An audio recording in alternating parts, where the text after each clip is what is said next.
right. So again, general concept.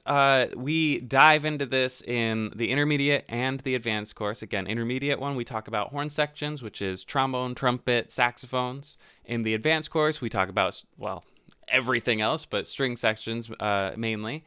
So that's your violins, violas, cellos, bass.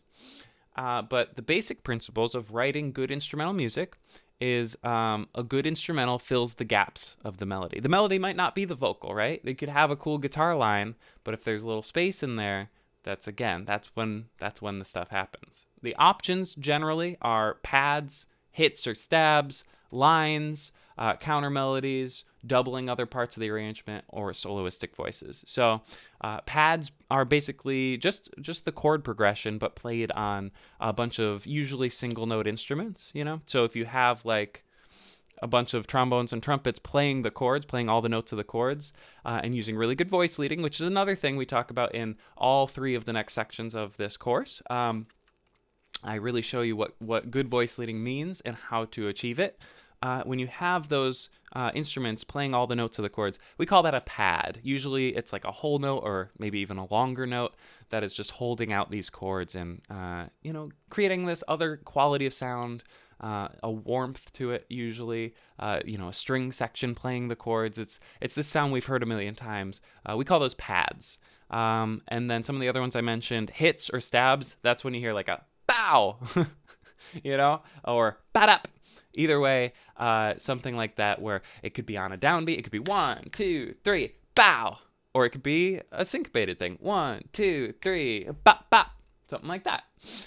So those are hits or stabs. That's another thing that you can do, another technique. Lines are or counter melodies, whatever. They could be in the background, they could be in the foreground, they could be their own thing. Just a melody that is different than the melody of the song, but played on these other instruments. Doubling other parts is something that is usually overlooked, but very, very, very effective. You can have a bass line and then have low trombones doubling it, and it sounds really, really cool. You can have a guitar line and have the trumpets doubling it.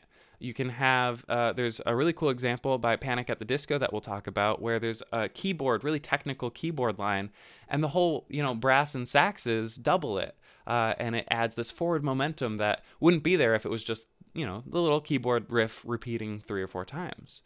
So doubling stuff that's already in the arrangement is a really cool way to add something without, making something more complicated or trying to find those gaps. Maybe the gaps don't exist. Maybe it's, very through composed and there's a lot going on already. Well, now you can add a flavor of quality of sound without actually adding anything sonically, with harmonies or anything like that. So keeps it simple, but adds a lot of tension or a lot of energy to the tune.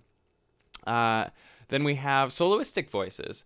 There's a whole bunch of examples. There's a whole section in the advanced course where we go through soloistic voices. There's a Spotify playlist that I'll show you in a sec with all these soloistic voices. But that now we're talking like flutes and oboes and bassoons and clarinets and all those cool other voices that you usually don't hear in this stuff, but you can add now this super unique quality to these songs. And again, it could be forward in the mix. It could be a little solo that happens and that's what's happening, or it could be in the back and just like another little quality counter melody or something. So soloistic voices are the other thing. And then there's all sorts of other stuff like runs in the strings that lead somewhere, or even just a single note. So we're going to talk about all that stuff, but knowing all those things are possible is the first step. And then the second step is knowing when it's actually necessary, and don't forget to leave space sometimes. You do want to let the listener relax for a second, and so then when this stuff comes in, it's so much energy. A good principle to try and experiment with is to just use it on the choruses, something like that. So you kind of miss it, and then when it comes back, it's really exciting. You can also have it be a second verse thing. We're always trying to make our second verse just as exciting as the first, and it's really hard to do. Well, you can add an element like this, and that's a really cool way to keep that forward momentum, make it a little different. So those are some basic principles that we're going to be talking about in depth coming up.